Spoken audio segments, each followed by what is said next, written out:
there really is no separation between business and marriage and family issues. They all affect the other, but you can only get help on one side or the other, whether it's marriage counseling or business coaching or consulting, right? But never the two shall meet.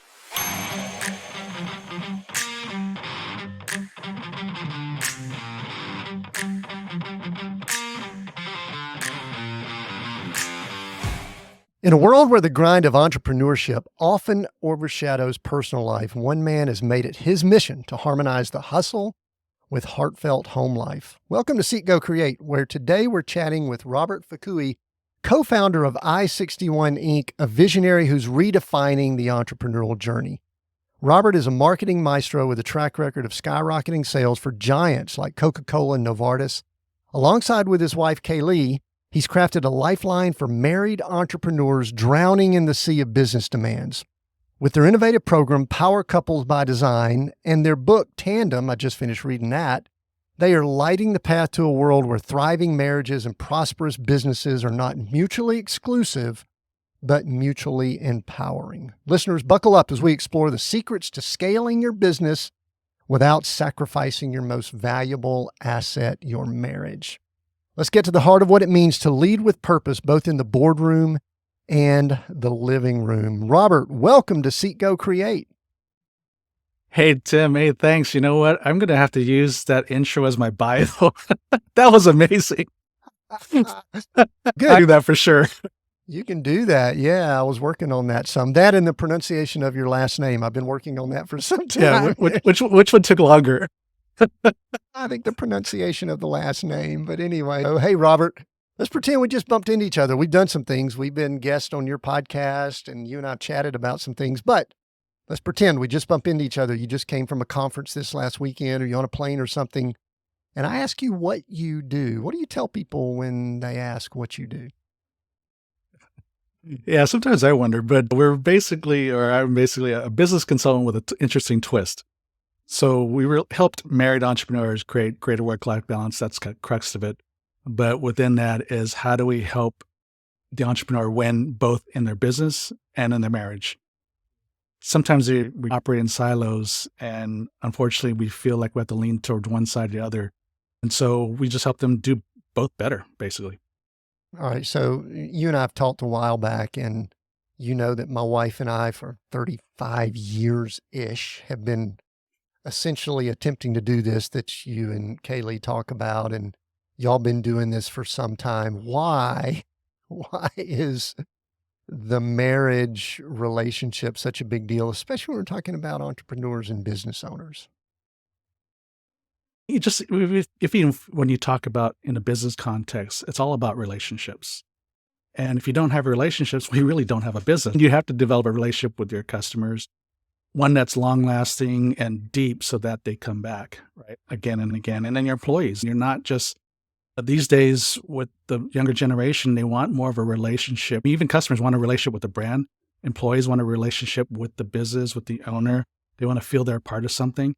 And then go back to your marriage and your family. If you don't have them, who are you going to celebrate with? The things that we remember as we get older are the memories. It's not about just the accomplishments. We'll talk about it, but really the things that drive you emotionally for the good are going to be your memories, and it's going to be your spouse, your kids. And so at the end of the day, you want to really invest into them, because you can still make a lot of money while investing in relationships first. But if you're investing primarily in your business, your relationships are going to suffer. So I guess you choose. The only way you can have both is if it's relationships first. So devil's advocate or the cynical in me kind of popped up there. And I do want to say I'm in agreement with you. Obviously, I've been married and working with my wife for a while, but I'm just trying to think about the person that would say something like, yeah, but business is business. So there are plenty of examples out there of hard charging business people, probably mostly men, but probably men and women, that have plowed through, been successful in business and gone through 1, 2, 3, 4, 5 more relationships along the way, disconnected family, but they're successful in business. How do you respond when someone says, but how important is this? Because you can really be successful without the family, can't you? Monetarily, absolutely. and you're just, as your just example you gave, but how happy are you? 4 or 5 marriages, and I'm sure you're probably have some people in mind when you say that, just like I do. And how happy are they?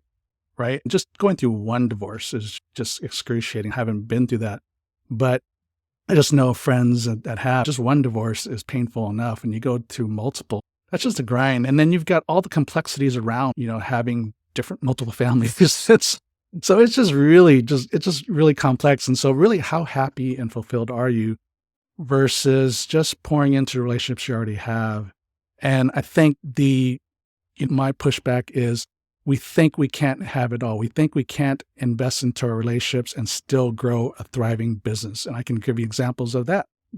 There's that example. On the other side is where one marriage, one family, and they still have a thriving business and an enterprise. I mean, I just share with you, sure, as we got on the call, that we're just at the Family Business Magazine conference, and examples of 6 generations of families in the business. And some of them are doing better than others, but there's the ones that are just thriving, and they're family enterprises, which means they have multiple multi-million-dollar business as well as all the assets, and they're thriving relationally. There was a guy on a panel last week, and their last name was, I won't say the last name, but it became a running joke in the conference for the whole week because they were such an example of 3 brothers being able to work well together, even when they were going through a buyout, that they were still thriving relationally before, during, and after because they had invested into relationship up front, and it really came from their dad. But so there's examples of the side where we can invest in relationships first and still grow a thriving enterprise. I think it's good to hear stories like that because I think often, and this feeds the cynicism, we hear the stories of the ones that have the bodies littered, and very similar to what you said. I even tell my wife this from time to time, that I know how much, and it's in a positive way, how much work it is to be in one marriage relationship. And we've got 2 grown children, and this is in no way judging people that have had some multiple families and things like that. I'm not doing that at all, but Yeah. I can't picture how difficult it would be to deal with multiple holidays, multiple families, multiple interactions, relationships, and things like that. So I like my life to be a little bit simpler if possible. Simple's good. Even though we know life is complicated. In fact, I think I'd love to do this now, Robert. I know that we talk about redefining success here. And I think what we try to do is we're trying to shift the mindset that some people might have that success is just making money and cars in the garage and big houses, but no, healthy, successful relationships and marriages. But I know that you've been through an interesting story, and I'd love for you to share a little bit of your background. We got in the bio there, which was really cool. You said the marketing and the corporate work that you've had, and you've moved into being in business for yourself with Kaylee. But there's some things that you've had to redefine and some challenges, and also share some things about that, whatever you're willing to share here. Yeah, redefining success, that's the key thing, because I'm sure you grew up just like I grew up, where our success was defined by our accomplishments. And so I think that's where we get the cynicism of relationship and business, and we can't have both and all this kind of stuff. And so even though I grew up as a PK, my dad was a pastor. But even he grew up with a very, very strong work ethic. He grew up on a sugarcane plantation in Hawaii. And so the family's working from the time they're young all the way through. So he grew up with a strong work ethic, which he passed down to me. But because of that too, even as a pastor, he got so focused on the ministry, and having success really was the ministry. How well was the church and the congregation doing, that the family often took a back seat. And so here you have a pastor, you're the shepherds of the congregation, the shepherds of the flock, yet his own nuclear flock, his own family was taking a back seat. And it's nothing negative in him. I mean, I know he loved us. I loved him. We had a great relationship as I got older. But it was because of how he grew up, just like you and I. And so I think that's what happens, is how we define success is a lot based on how he grew up. So it wasn't just my dad's fault. He just did what he knew, right? And so I carried that with me. And so whether it was sports or in school and in my career, I wanted to succeed by checking out the boxes, getting an MVP for cross country or basketball. and getting good grades and then getting that marketing degree and getting that first job out of college was with Coca-Cola. And it was like the feather in my cap. Here I had some of my friends, graduating from college and are trying to find a job, any job, let alone something within their major. And here I did both, right? It was my major and it was a great brand. So then I moved into the pharmaceutical industry. And then, here I am, my career's grown. I'm knocking on six figures and all this opportunity. Even my wife at the time too was growing in her career. We had purchased our first house, got our first puppy, and you're checking the boxes, right, of success from career to even personal, but it was based on stuff, right? Accomplishment. It was the house, it was the puppy, whatever.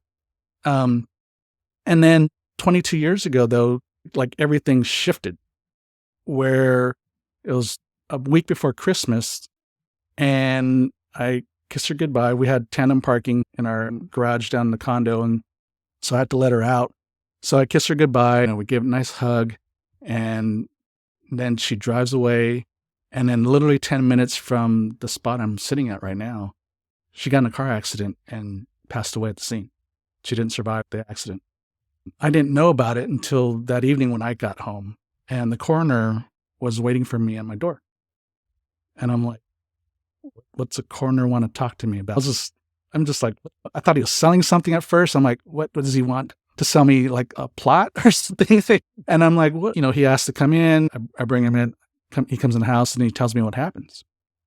And I'm just like looking at him with this, no, I just saw her 9-10 hours ago. I just saw her, I kissed her, I hugged her, I felt her.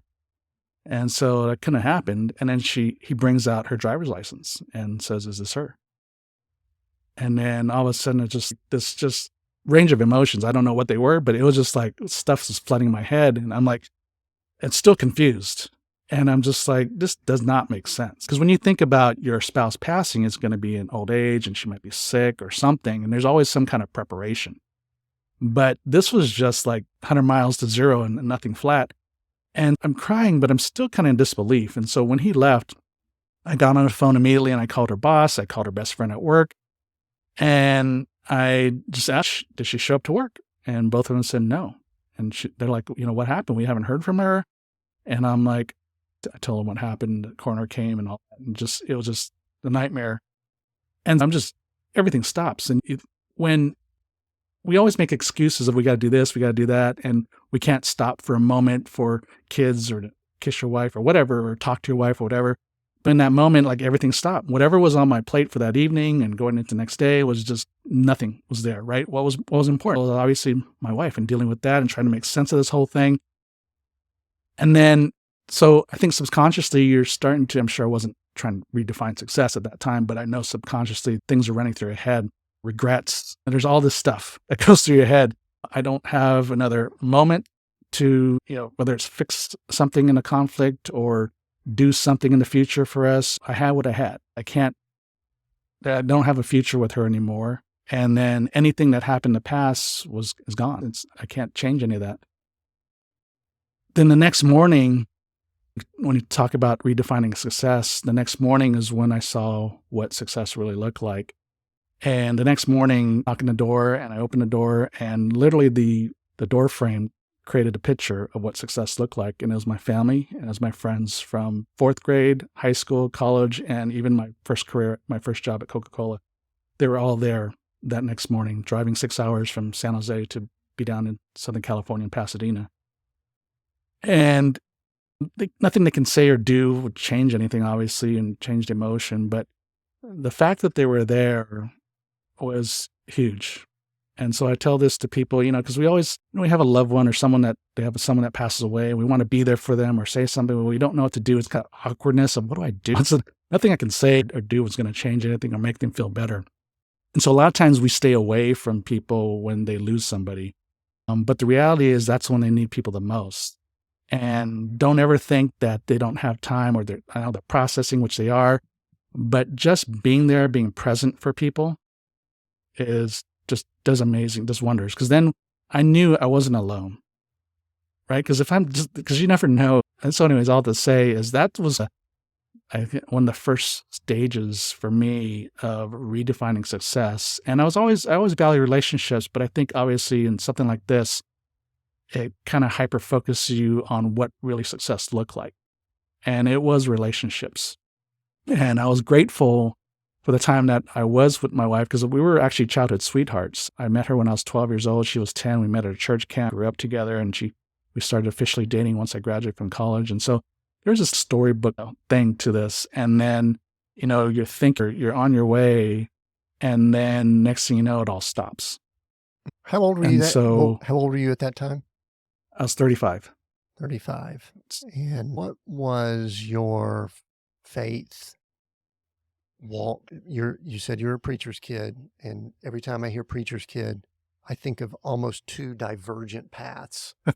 Yeah. We don't have to get into this, but one path, and you brought it up. Y'all Yeah. are, at times, family can be secondary to the mission, whatever that may be. And it doesn't sound like you went down the total opposite path, but how strong was your faith at that moment that, the coroner was at your door? That's a good question. I get asked that quite a bit, especially in the early days, how I got through that period. And it wasn't easy, of course. But my faith was very strong, even though I really wasn't walking with the Lord at that time. So I was one of those PKs that kind of wandered away from the flock. And I think it comes down to, and I tell entrepreneurs and people in ministry, that if you don't invest into your kids' lives, and it doesn't take a lot of time, it's just make sure you check in and say, hey, are you good?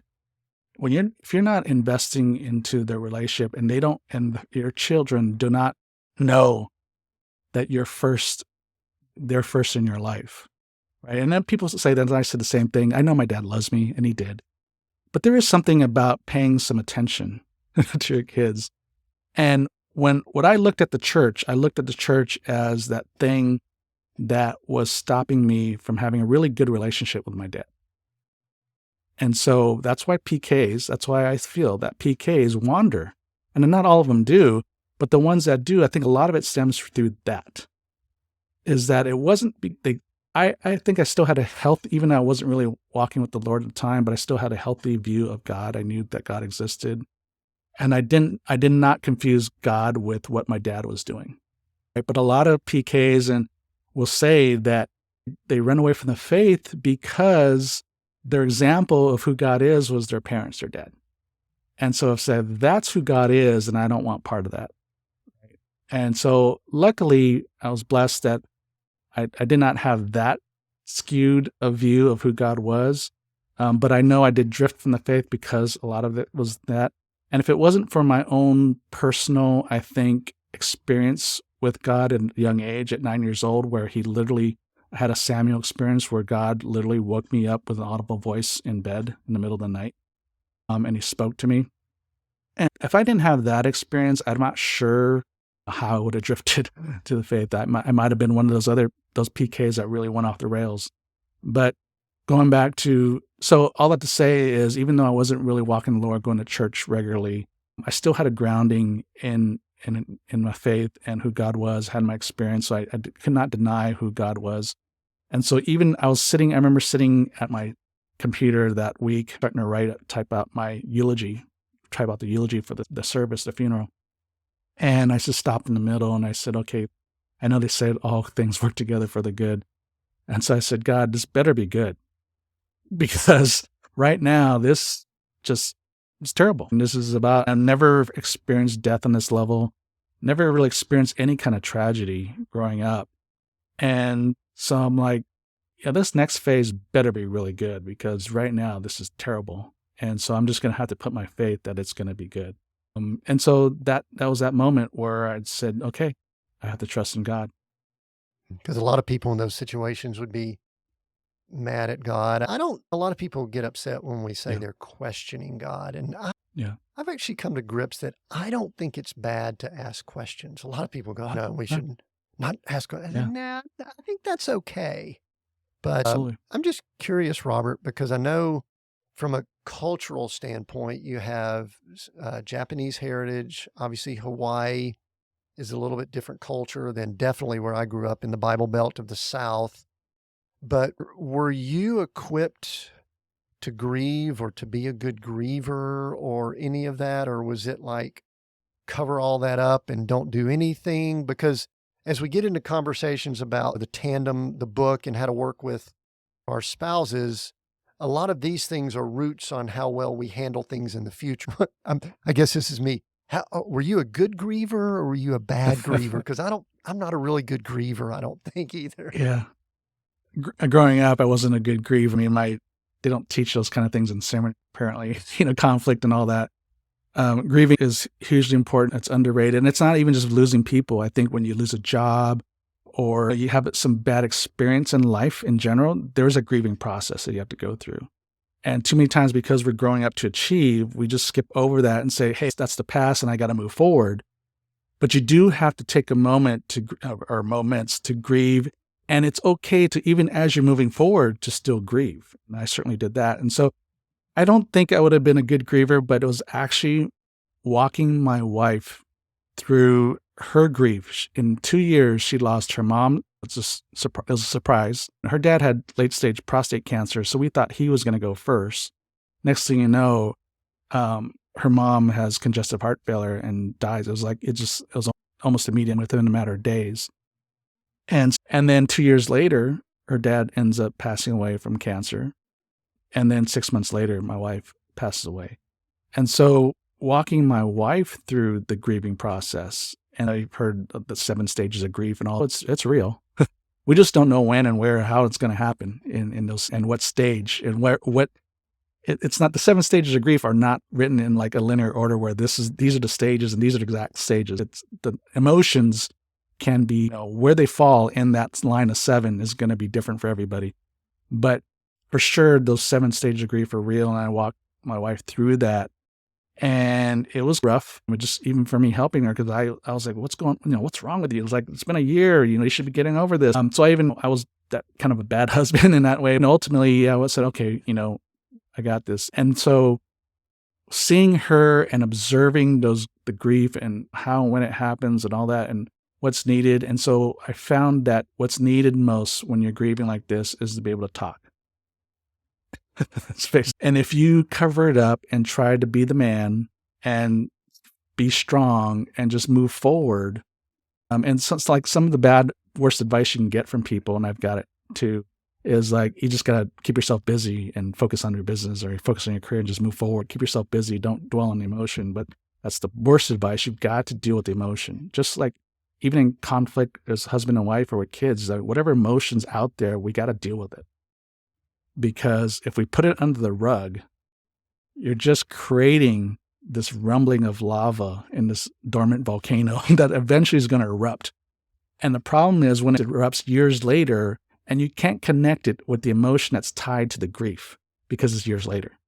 So for me, it was, I might as well deal with the grief now and understand where the grief stems from, than to deal with it later when I have no clue what's going on. Because there was moments like 6 months after my wife passed, I'm driving on the freeway and I just break down bawling.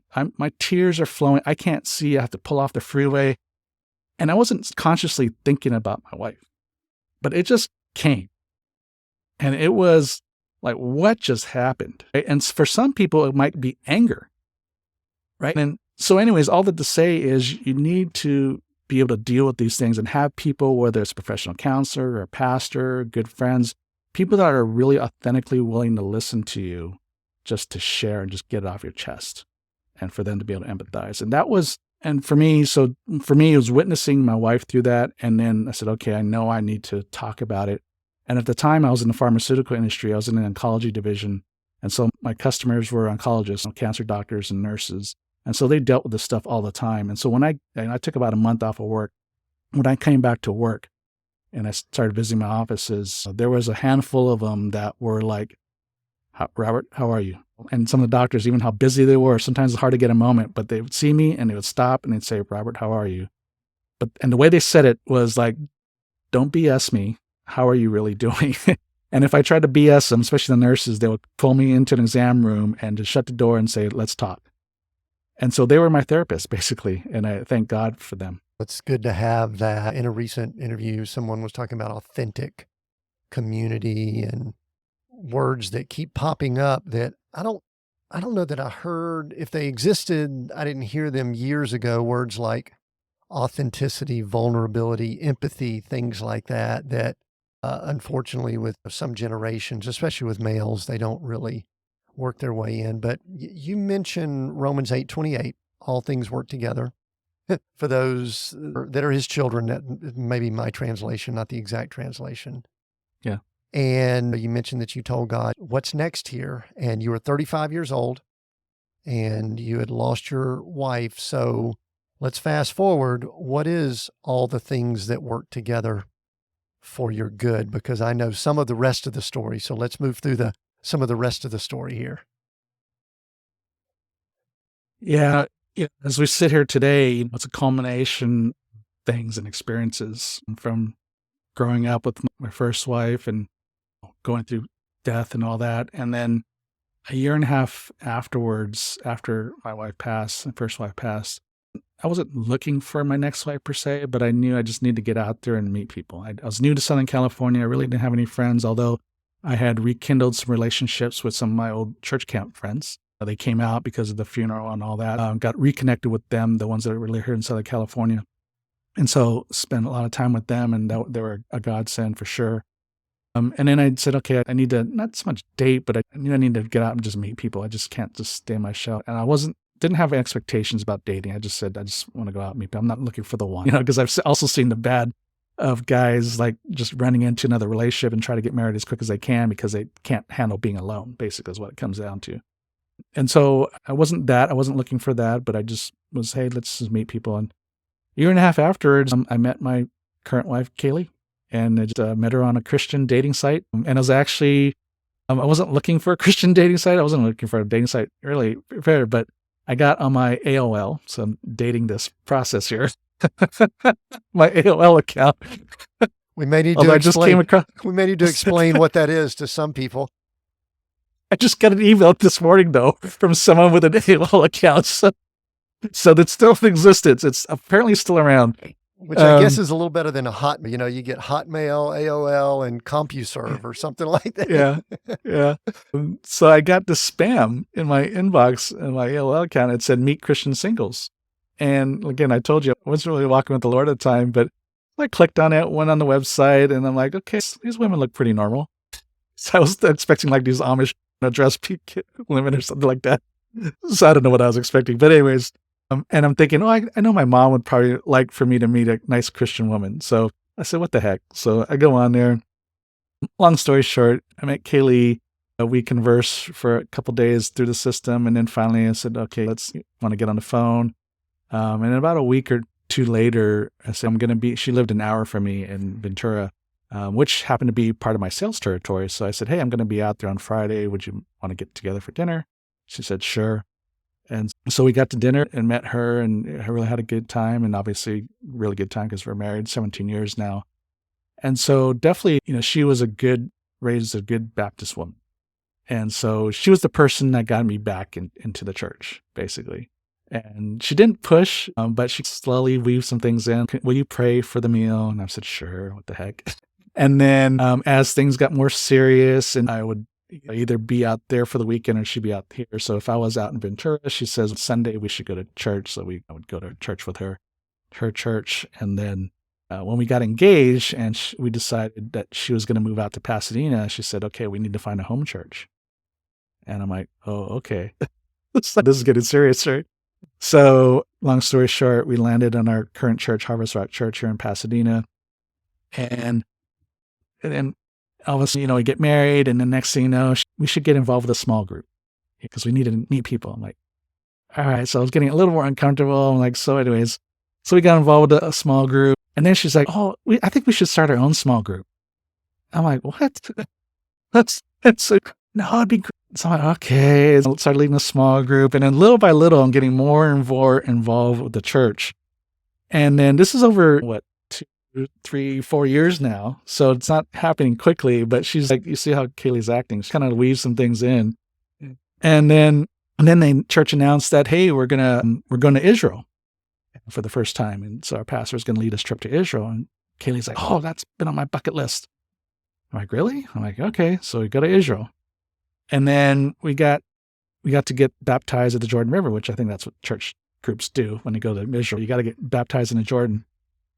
Interesting story with that was I wasn't going to get baptized because I said, oh, I've done that before. I've been baptized. And no, the whole group is going to get baptized. So except for me and the pastor's wife. So we were in this, they have this amphitheater set up at the Jordan, somewhat commercialized, but there's these two amphitheaters. And so we were in one. And so as everybody's going to get baptized, me and the pastor's wife, we decided we're staying back. So we're going to watch all the stuff. And so it was interesting that there was nobody there. Like we were the only group there. And like we pulled in the parking lot and there was no cars in the parking lots. And I'm thinking, is this open? And so usually, and the tour guide will tell you, usually it's just, like I said, it's pretty commercialized. So it's crowded. And there's one group after another just waiting to get in to be baptized. I'm looking at everybody getting ready to be baptized. And we even had a worship service. That's how long we were there without have anybody interrupt us.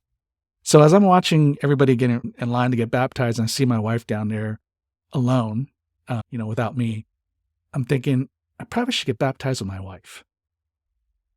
And so I really feel as God's way of holding the crowds back so I can come to my senses and get down there and get baptized with my wife. And that was the first time I committed myself to the Lord on my terms, not because I was a P kid and because of the expectation as a pastor's kid. And I'll just pause there because that culmination of things, that just shifted things in my own life, in my relationship with God, and just set a stage for what the next phase of my life, my career, what I'm doing now is. Yeah, it's fascinating to me. And it really is obvious, especially as you tell the story, that God brought her to you.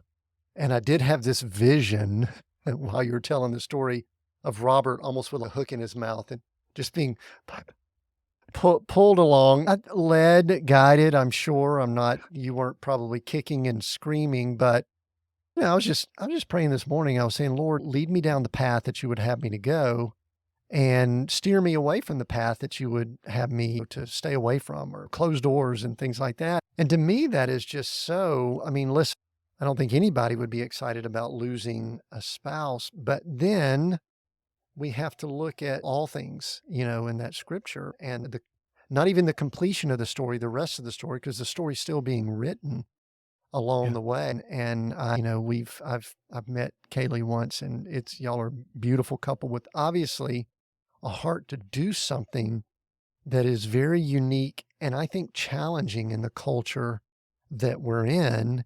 And so I guess the question I have now is, how did y'all then get into this, what I call a mission? I think that's the way y'all term it too. This mission of not just business and not consulting and not just helping people with marketing and all these things. Because I know she has a background, her family was business people also. So she also feels the tension, being the mistress of a business owner or pastor's kid and stuff like that. But so how did y'all then move into what you're doing now? What was the thing that led you? It seems like there was just this path that was being laid out for you. Yeah, for sure. So I like to say, like a lot of people they want to know God's will in their life, of course. And they want to know the big picture. They want to know, what do you have for me? And for me, I always say, you better be careful what you wish for. Because like sometimes if he reveals the whole thing, you can't handle it or you're going to try to run away. And so for me, it's always about following breadcrumbs. Even just the story with Kaylee, it's like just following one step after another. And it's not looking too far ahead. I'm just like following the next step. And so that's what happened even to where we are now. Was in our church, we got introduced to this concept. I don't know if Lauren Cunningham and Bill Bright years ago had the same dream or vision about the 7 mountains of culture and how we are influenced and discipled by these 7 mountains of culture, which are like the business and arts and entertainment, even religion and government, education. There's all these 7 spheres that together they really disciple and form our culture. And so it's all about, hey, wherever God's called you in these spheres, you want to be an influence, a positive influence in that area. So we can turn the tide instead of arts and entertainment inundating us with some really bad stuff, right? How about if we influence that to have a positive message? It's not so much just about evangelizing people, but it's about just discipling people the right way when God calls. So I started thinking about, okay, what's my next step? am I supposed to stay in this corporate environment, or is it supposed to be doing something different? So I started entertaining the idea of having a business, which I never entertained before because my dad just said, get a job, basically get a good job. And so I never had an entrepreneurial mindset. But Kaylee actually, when we were dating, said, I can see you having a business. And so I think that planted a seed, and so I started thinking about that. And I was like, okay, what would it be? So I checked off, I had a list of all these different types of industries, and I checked off all of them and said, nope. And so I said, well, my background's in marketing, so why don't I do some marketing consulting with different businesses, and maybe I'll find something that I like. It turns out I really like just consulting. I really enjoyed helping family business succeed because you see the impact it has on their life, their family, and their employees in a different level than it is when I'm just working for a corporation and I'm just really trying to keep the shareholders happy, right? We're just trying to keep the shareholders happy. It's a totally different impact. And I see it on more of a personal level when I'm helping small family business. And so I said, okay, I'm going to go down this road. And then my pastor had this ministry school, and then they asked me to create kind of a kingdom business curriculum to launch with the school. And I'm thinking, okay, I never had a business, but I know how to train. I've done some sales training and all that. I understand that process. And so long story short, we got connected with an organization called Nehemiah Project that had a kingdom business curriculum all written. I took the course and they licensed it out. So I said, hey, why don't we just license this thing out instead of me trying to recreate something or create something that's already here. So started doing that for about 6 years, led that course. And so that started me down more of the trail of really helping small family business. And that was more from a kingdom perspective. And then 6 years ago, so I said, this is where it's at. And so 7 years ago, I left my corporate job to consult full-time with small family business. And then in the midst of that, as you really get to know the owners, the clients a little bit better, they start opening up about their personal life. And then one owner after another started talking about their marriage. And so I started seeing the trend and the connection that their stress of trying to grow this business was affecting their home life, and not in a good way. And they're so all in trying to do this business that their marriage, their family was suffering. And I'm like, hey, why are you doing that? Because I started going that same path myself when I was working full time and starting to launch my consulting career. I was working till 2 a.m. until I finally stopped and said, wait a minute, this is crazy, because by the time I hit the weekend, I'm dead. And I'm with my wife, I'm with Kaylee physically, but I'm not present. I'm exhausted.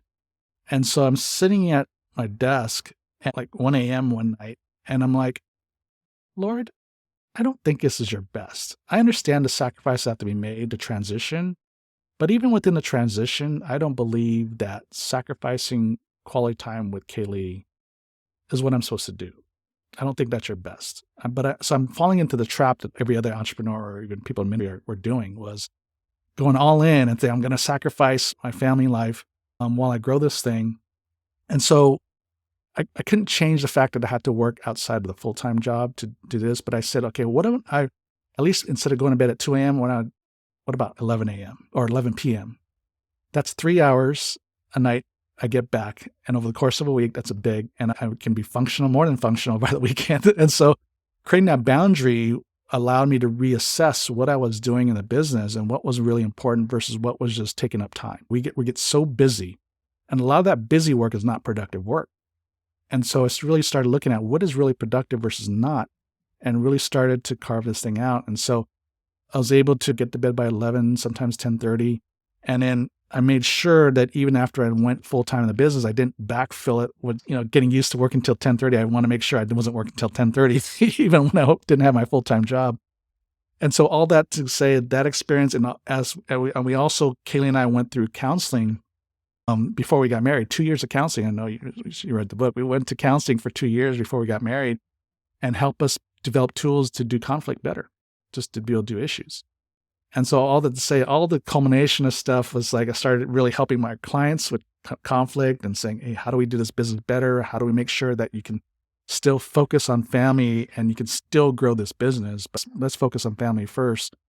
So that's kind of a little bit of the story of how we got here, just the rabbit trails the breadcrumbs of just one thing after another led me to say, hey, there's an issue here that nobody's really dealing with. And I think people are just accepting this status quo of focusing your time and energy on the business, and whatever's left over the family gets. And then maybe when we get the business to a certain level, then we'll be able to live life, have better work-life balance and all that. And I'm here to say that it doesn't matter how big the revenue is, or the size of your bank account or your net worth. People still struggle with work-life balance, regardless of how much money they have and how much time they could have if they were really wanted to do it. I think the struggle of being present in the now is something that entrepreneurs, business people struggle with, that maybe it's a little bit easier if you work for someone else in another environment. Maybe it's not. I don't know. There could be people that struggle with that. Anyway, I know I had that. I was interviewing someone recently and they said that they had an addiction to tomorrow. Yeah. And I think my addiction was to more, whatever it was, more. Hey, if I could work till 1 a.m., you know what? I could probably do 1:32. And we've got these conflicting structures, the world system, which says hustle and go at it and things like that. And then, like you mentioned, the kingdom, which basically says be at rest, be at peace. There's something called a Sabbath and things like that. The one commandment we all violate. The only one? We don't put it up there the only one? The one that we are easy. It's the easiest one to violate because there's no, it's not thou shalt not kill. There's no these ramifications. Right? It's more of a personal issue, but it also has actually relational issues too. But it's the one we can easily violate, right? And unfortunately, our culture rewards that hustle, because you probably had people that were telling you, man, oh yeah, you got to pay the price. You stay up. You're building your own company. You're building your own business. You got to do all these things. And that's kind of where we find ourselves. Before we get too much farther though, I wanted to you mentioned, family, small family business. So I'd like to define that in just a second, just to make sure we understand. But I'd also like for you in the same kind of conversation to let me know what's your balance right now? Because I know you do consulting for people that are in business, and then that started opening up doors for you to do conversations about marriage, relationships, and a lot of the books and the resources you have now are for married couples in that situation. But what's the ratio right now of, I don't want to say just business people versus working with married couples? First of all, define small family business. What is that niche for you guys? And how do you define it? I've got a definition that I use for the people I work with. And then how much is like marriage work? Probably almost all of it, because it all relates. And then how much would you say is just like hardcore actual business growth and business work? I follow the SBA, the Small Business Administration definition of small business, which is $500 million in revenue, 500 employees and less. But most of our clients are doing well less than that, less than $10 million a year in revenue. And so all our focus is primarily all marriage and business. So they're business owners that are married, and they have the tension of, sometimes they're working together too. A lot of times they're working together. Most of our clients are working together. So they feel the tension of business, working together, conflict, teamwork issues, all that. It's all wrapped in one, and there's no separation of those things, right? And that's been the problem. The clients that come to us do say, oh, you're a breath of fresh air, because there really is no separation between business and marriage and family issues. They all affect the other, but you can only get help on one side or the other, whether it's marriage counseling or business coaching or consulting, right? But never the two shall meet. And so they'll tell us, a lot of times they'll tell us like, yeah, we get marriage help, but they really can't empathize what's going on in the business. And then if we have a business consultant, they really can't empathize what's going on in the marriage. And so we get these, and sometimes we get these good advice for one aspect of life, but it also conflicts with the other aspect of life. But we understand business, and we have a heart for the family, and we understand those two dynamics and how much tension there can be, because only about 6% of the population are married and have a business. Right? It's about 9% of the population have a business, and about 70% of them are married.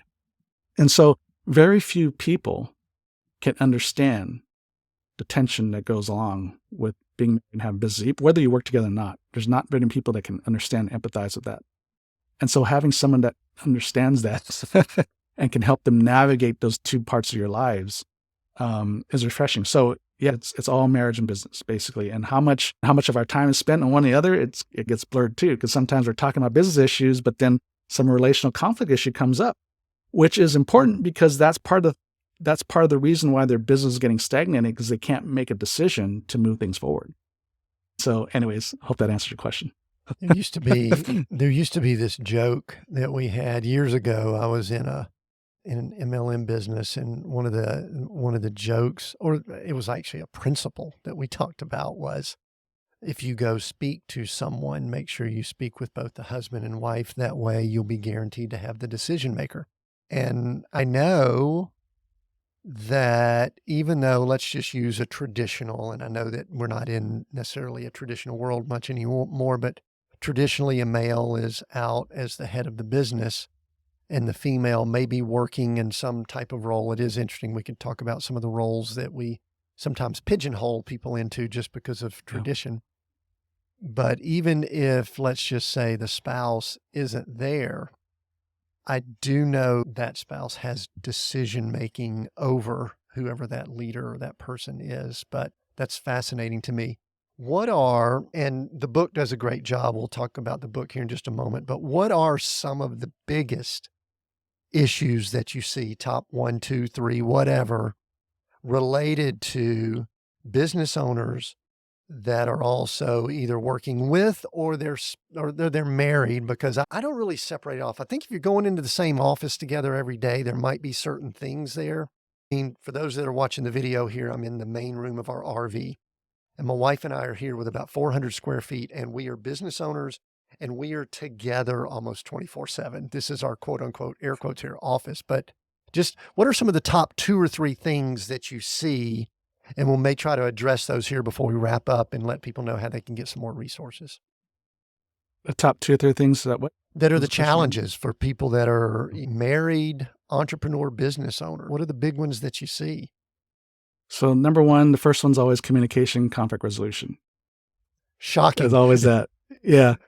That's what creates the tension in the relationship, is you're just not able to resolve an issue, right? And there's 2 different viewpoints and we just can't come to agreement. And so whether it's an issue in your personal life or the business, and like I said, even if the spouse isn't working the business, but they're having some input in what they're seeing their spouse going through in the business, and sometimes they're clashing on these differences, and especially the spouse that's running the business, a lot of times they will disregard what their spouse is saying because, oh, you don't really know the business because you're not part of it. And so because of that, they disregard I'm just going to say wife because I'll just use my own example, what the wife has to say because, oh, you don't know. And so the problem is they know more than you think, and they don't have to know the intricacies of the business, but they have a knowing and a feeling and discernment, whatever you want to call it, about what you should be doing or not doing. Say, like what people you should be involved with. So that, and really valuing each other's opinions and not just poo-pooing it, and knowing how to listen and then come to agreement. And especially like whenever we have disagreements or conflict, we're trying to talk the other person into seeing your viewpoint. We're always we wish that your spouse would change, be different, act differently, talk different, whatever. And the scripture about pulling the plank out of your own eye so you can see the speck in the neighbor's eye.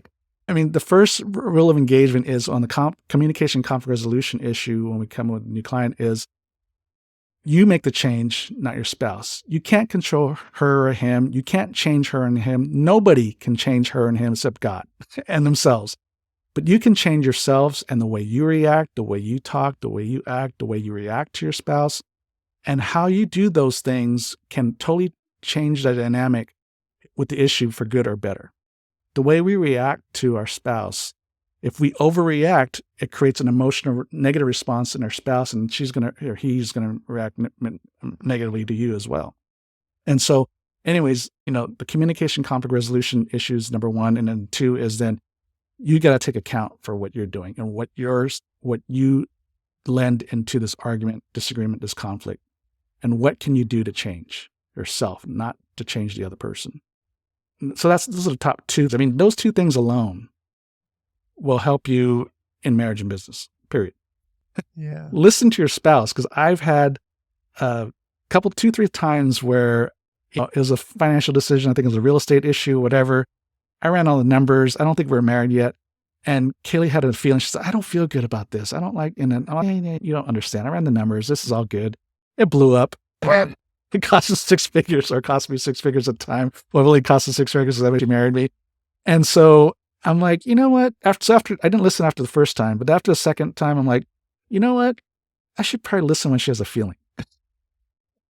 That intuition, I agree with you. I actually wrote it down here on my notepad. That intuition is something that, we hate to generalize here, but it seems as if men are lacking in that area and women are much more in tune. I don't want to say that wholesale because I'm trying to have better intuition, but I'm kind of like you. It's like, the numbers are good and I believe in people and everybody's good and all that kind of stuff. And we had a situation with a partner that we never could meet. I like going out and meeting, taking my wife and meeting with someone before we do business, especially if we're going to partner on some big projects.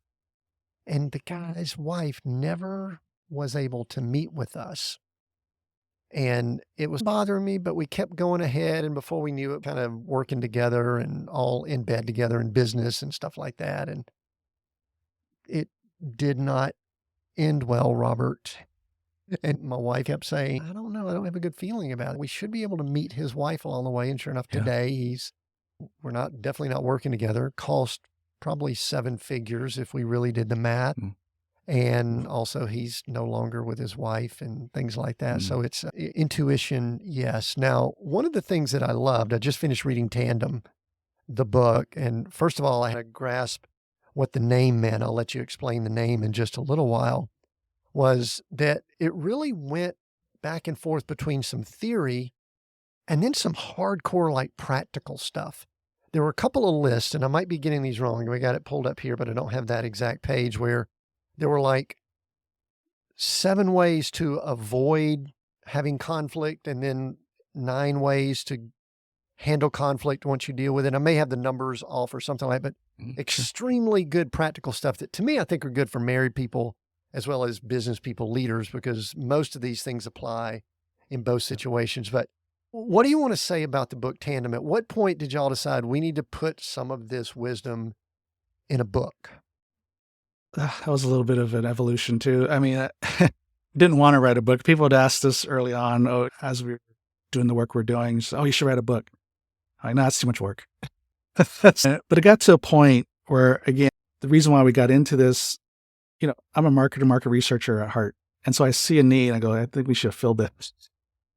Not thinking of the ramifications of this. I'm like writing up the stuff and I'm like, we're dealing with marriage issues. And I'm like, why am I doing this? Kaylee's the one that loves this marriage stuff. I'm the one that can put it to paper. Anyways, when we first started doing this, really focusing on married entrepreneurs, I was like, okay, we need to scale this because there's a lot of married entrepreneurs that need this help.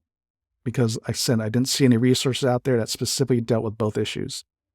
And so that's also why we started a podcast was, hey, this is one way to get the message out. Because we know we can only help so many clients at a time.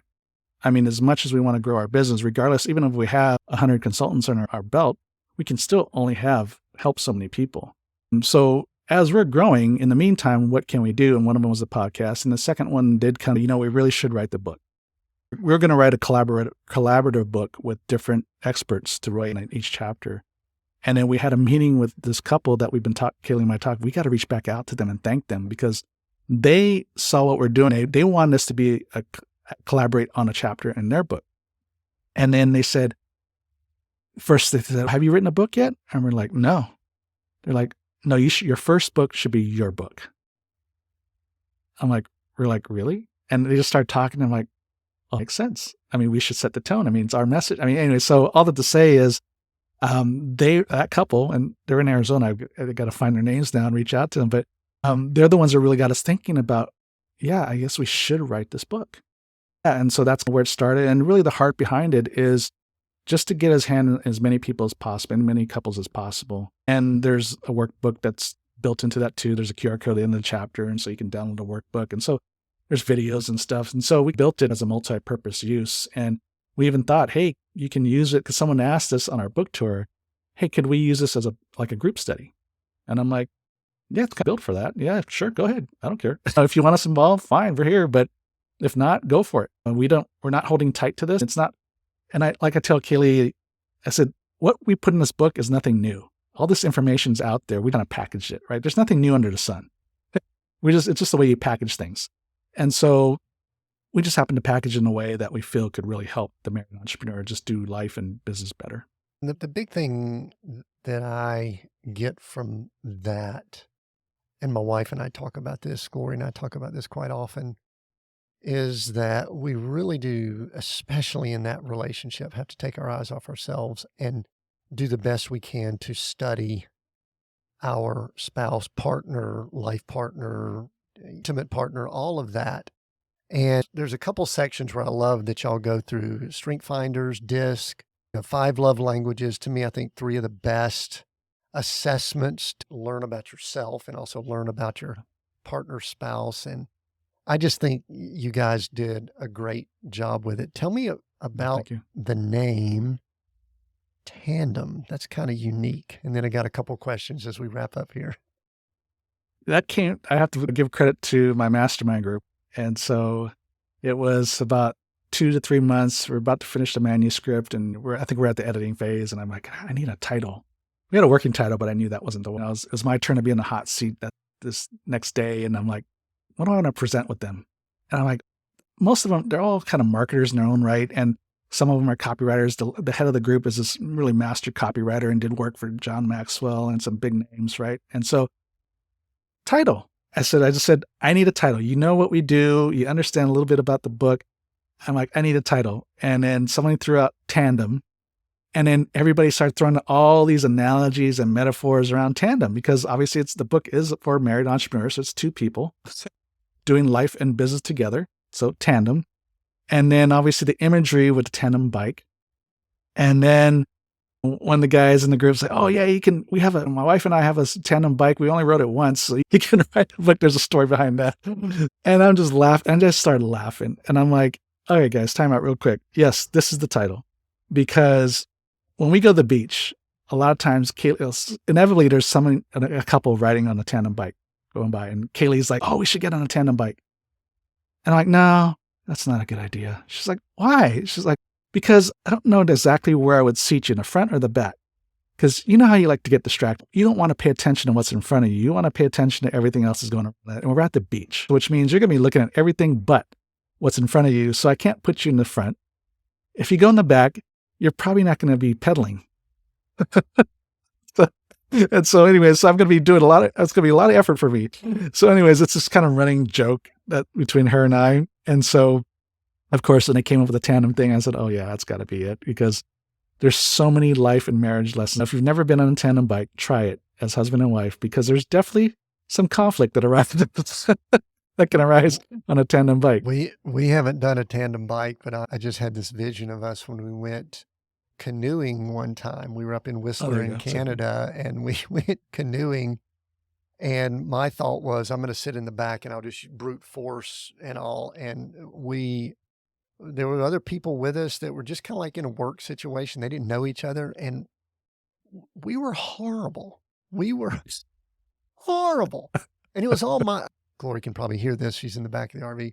It was almost all my fault, because my thought was, I don't want her to have to work too hard. She could just kind of steer up front. I'm just going to, which doesn't work in canoeing. It probably doesn't work in biking either. No, not a tandem bike either.